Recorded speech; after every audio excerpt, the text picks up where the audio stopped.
In Chapter 8.5, we're going to talk about a real cool topic called mutation. And of course, repair of mutation is also very important. We're going to talk about different kinds of mutations. You probably have an image in your head of what a mutation is. I guarantee you it's probably inaccurate. Well, I'll help rectify that. It's a little less exciting than you think, but in some ways, they're super cool.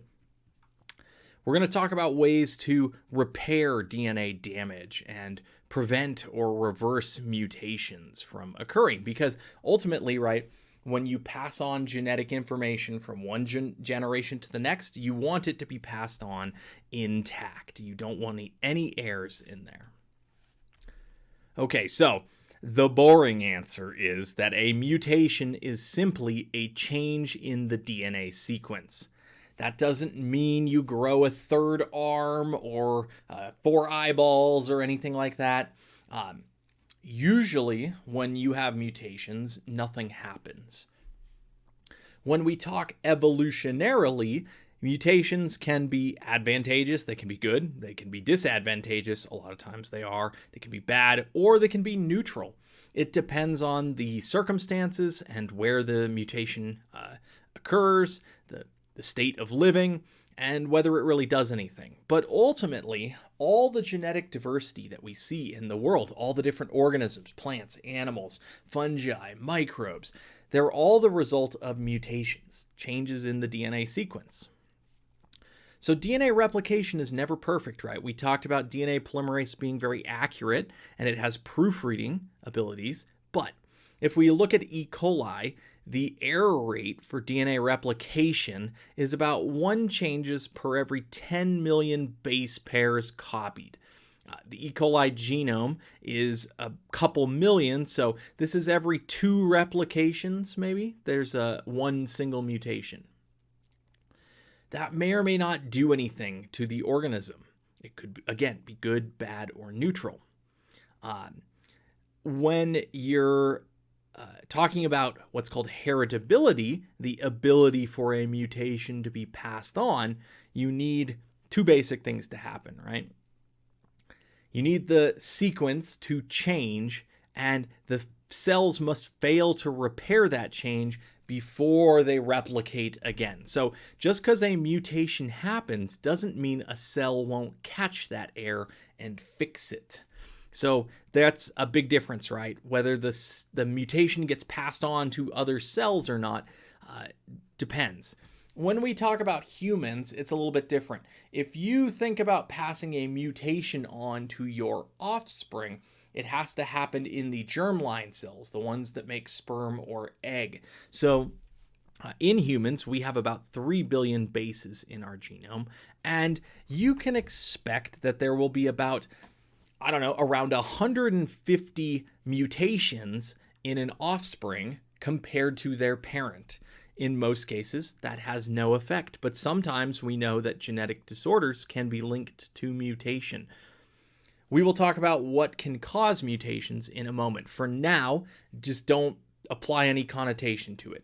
It can just happen, right? DNA replication is never perfect. So let's look at an example here. In this case, we have a 3-year-old Luke. He's admitted to the hospital. He's got an abrupt fever and had a generalized set of seizures. They look at the cerebrospinal fluid. We've seen that before, right? Meningitis. But he has a high white blood cell count, which indicates in his blood that there are a lot of white blood cells fighting an infection. We'll talk about what the white blood cells are later in the immune system chapter. A culture of his blood reveals a condition called bacteremia, where we have bacteria growing in the blood. And they identify it as non-typable Haemophilus influenza. So there's different tests we can do to group Haemophilus influenza into different types. This one, it doesn't match anything that we've seen before. So they do some other tests. It's got beta-lactamase ability and also is sensitive to cefixime, which is an antibiotic that we apply. So he's actually got immunizations. He's got the DTaP, hepatitis B and Haemophilus influenza B vaccines. So what's going on? He's been vaccinated against this organism. Why isn't he protected from this infection with his vaccination? Well, as you can guess, judging by the title of this chapter, mutation. The strain that is most common of Haemophilus influenza is this capsule type B. But mutations can occur, and different rare strains can develop when mutations happen. So the vaccine might not protect against them. In this case, we're lucky the antibiotics work for him, so he's able to make a full recovery.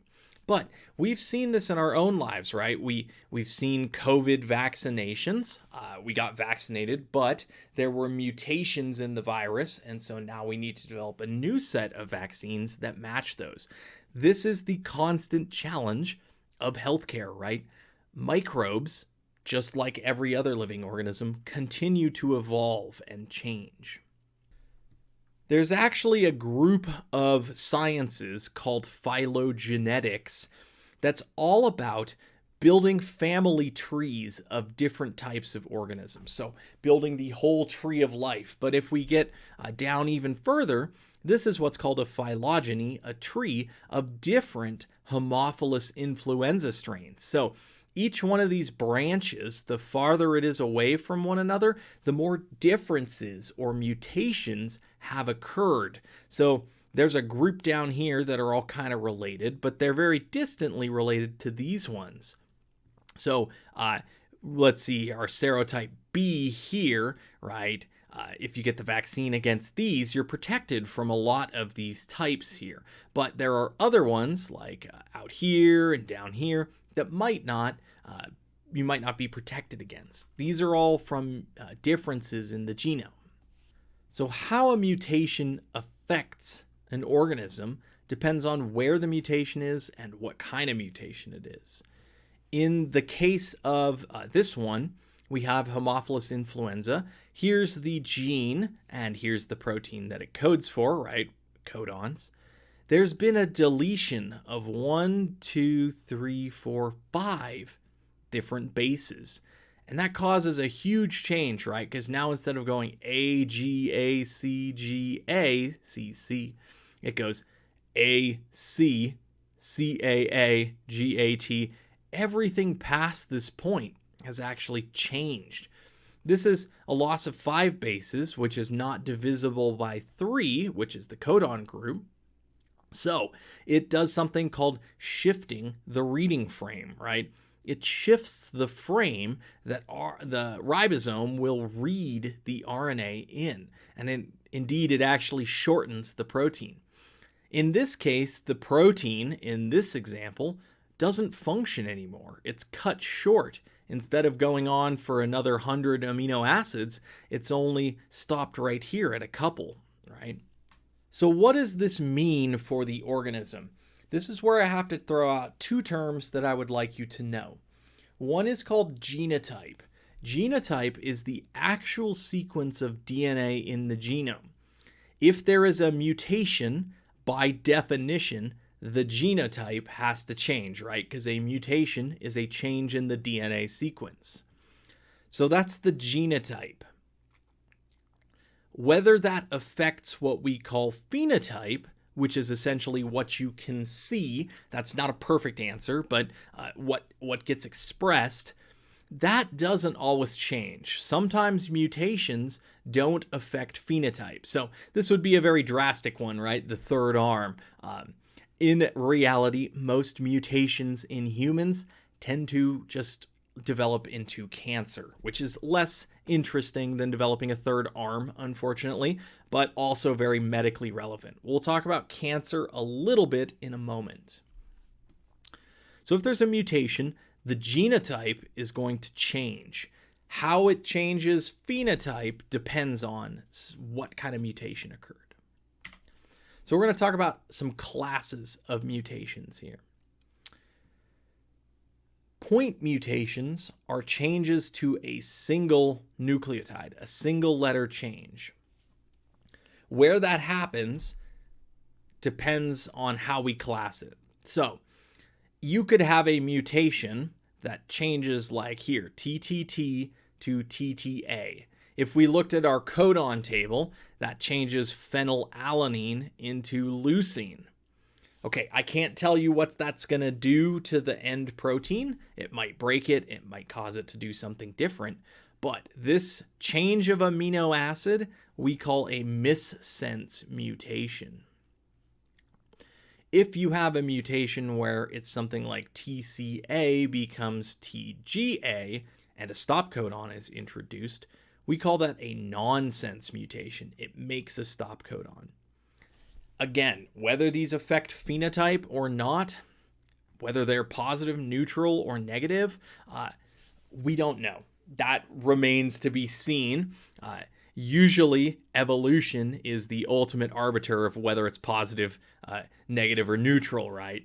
Can they survive and reproduce better or worse? That's what we view positive or negative as. I will show you an example that you're probably familiar with of a phenotype change.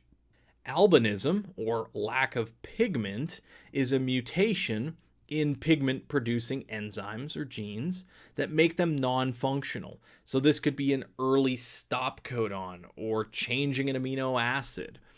That means that one of the genes that normally makes dark pigments is broken. And in this case, this mouse ends up completely white because the pigment genes are broken. There's a third class of point mutation that's a little more tricky to think about.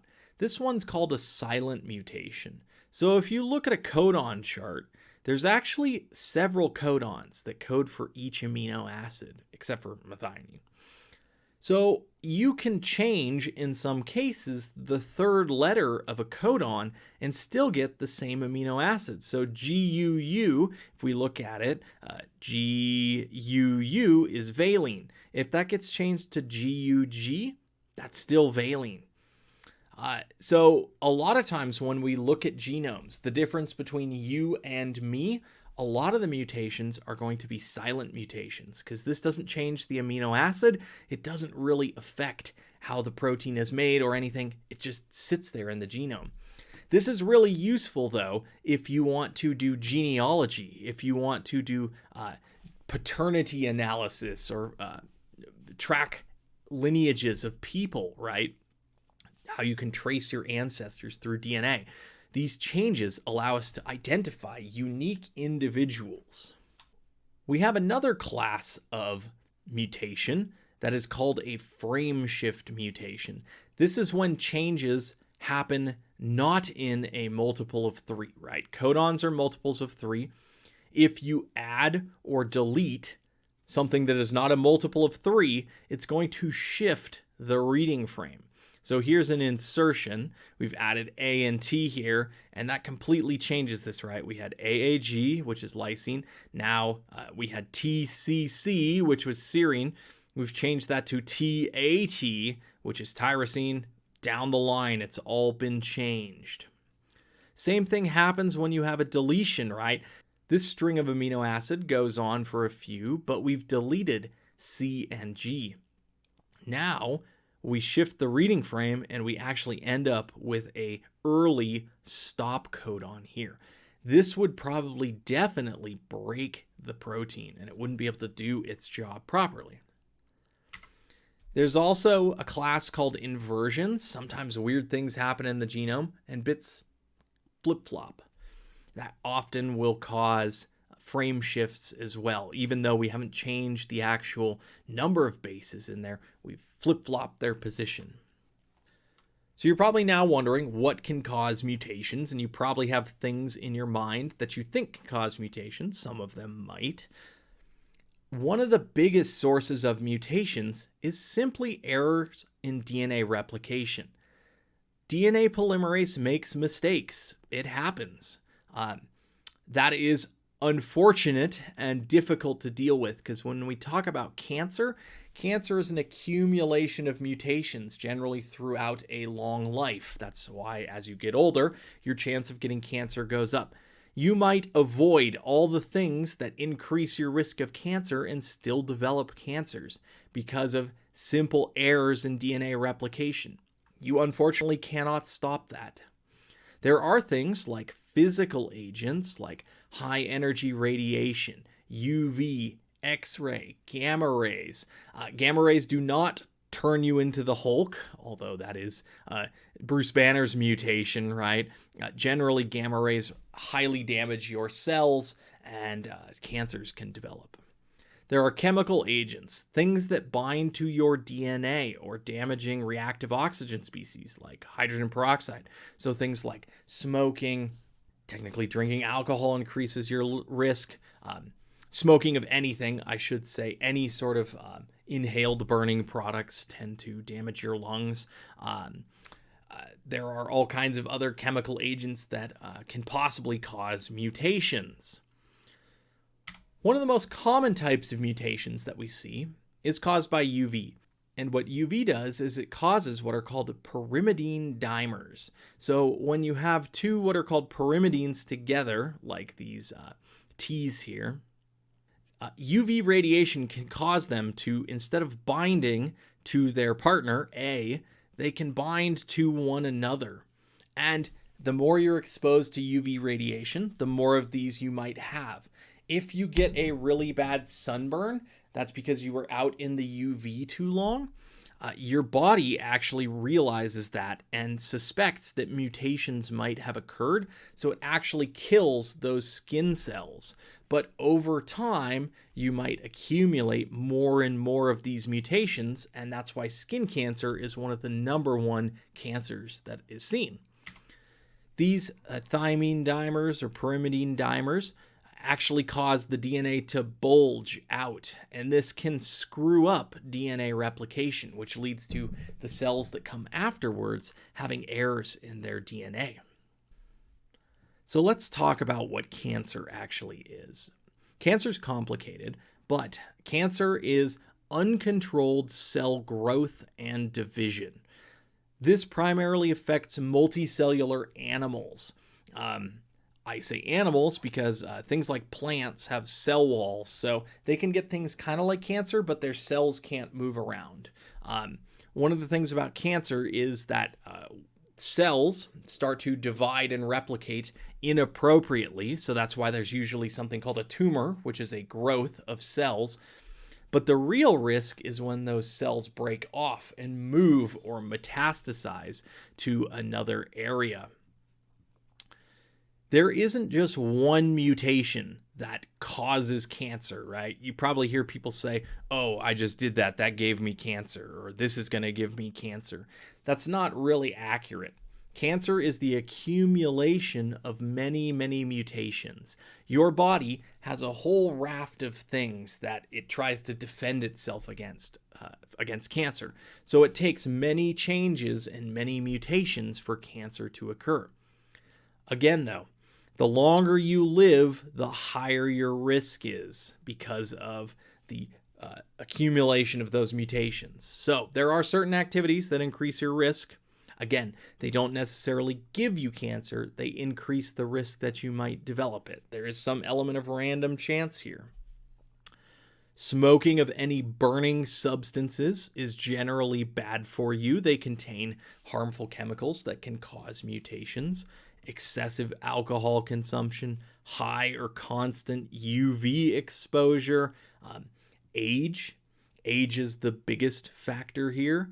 The longer you live, the more time your cells replicate, and the longer they've been exposed to the environment, the more mutations occur and accumulate. That's why we see cancer rates generally go up as people get older. Okay, not to be a downer, but that is what makes cancer so difficult to treat. Cancer is the hardest disease to treat because it is your cells with just a handful of differences, just a few differences. We've talked so much in this course about how we treat bacteria because they're different from our cells. Well, cancer is you, right? So cancer is very difficult to treat because of that. Luckily, it's not all bad news. There are mechanisms that help repair DNA damage. We have a couple here. We'll talk about one of these, DNA excision, base excision repair, removing damaged bases and fixing them. There's one called methyl mismatch, which is able to read the old DNA strand and fix the new DNA strand when we're doing cell DNA replication. And sometimes the body has to take drastic measures. Sometimes the body kills cells that it thinks might have mutations in them. That is why when you get a sunburn, your skin turns red and starts to fall off. Your body has killed those cells and is going, okay, they got way too much UV. I need to get rid of those and make some new ones. So sometimes the body needs to go through programmed cell death.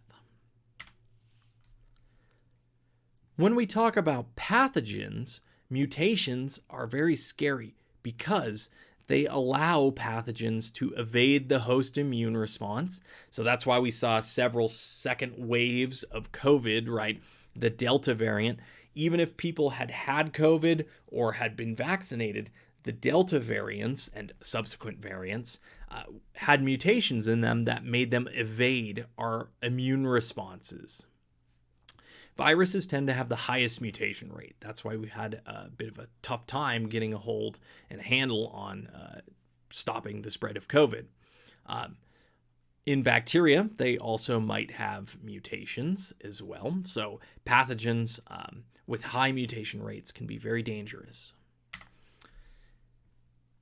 This doesn't mean much to us, but I just wanted to point out what the SARS-CoV-2 Delta variant was. This is the one that I have the sequence for. I know there's subsequent variants after this, but there were changes in the amino acid sequence of the spike protein. So in this case, valine 70 got changed to a phenylalanine, tyrosine 95 got changed to an isoleucine, so on and so forth. These changes, they don't mean anything to us, but they actually change the shape of the protein.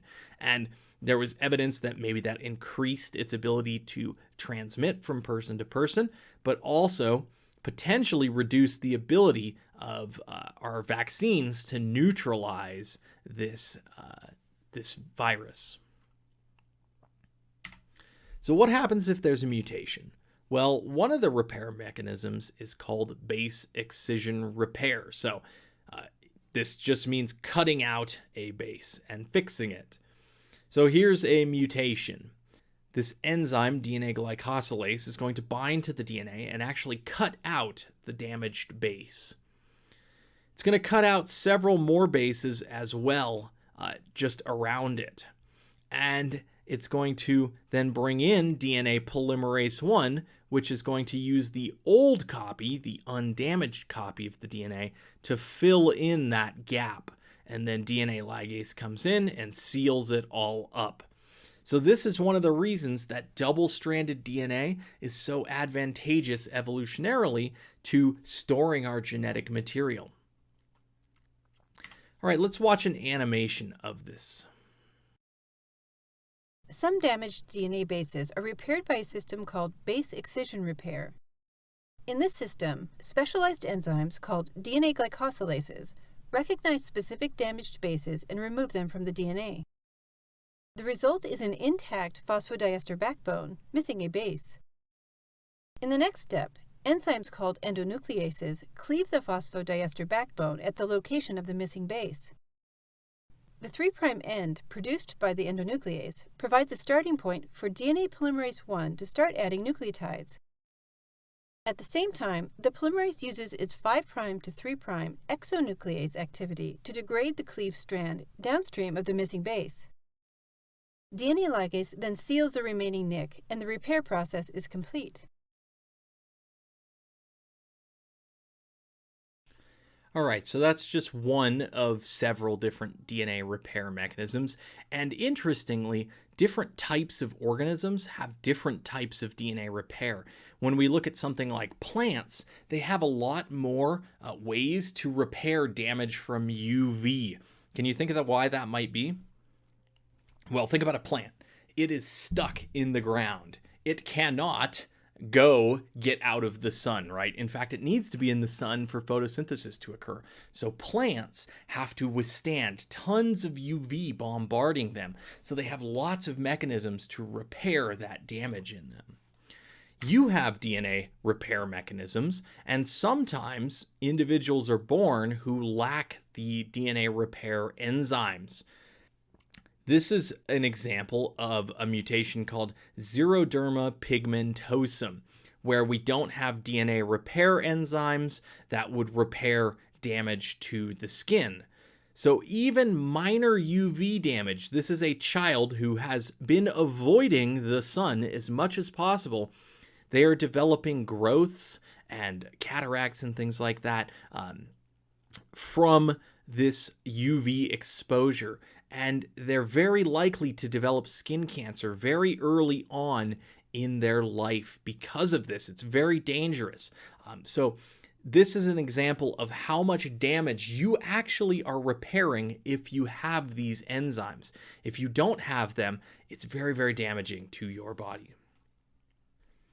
Okay, so a mutation is a change in the DNA sequence. I want to reiterate that one. Mistakes in DNA replication are often causes of mutations. We have different classes. Please make sure you know the different classes of mutations that can occur. Many pathogens have high mutation rates. This helps them evade the immune system. The effects of a mutation on a gene product, on a protein, really depend on a lot of factors. And that gets into evolution and selection, right? Whether it affects the ability to survive and reproduce is how we would classify it, as like good or bad or neutral. Mutagens are chemicals or physical agents that can damage DNA and increase the rate of mutations. This might be things like oxygen radicals that react with DNA, or X-rays, UV. Luckily, there are repair systems that deal with most of this damage, but the longer you live, the more mutations accumulate in your body. All right, that's it for 8.5.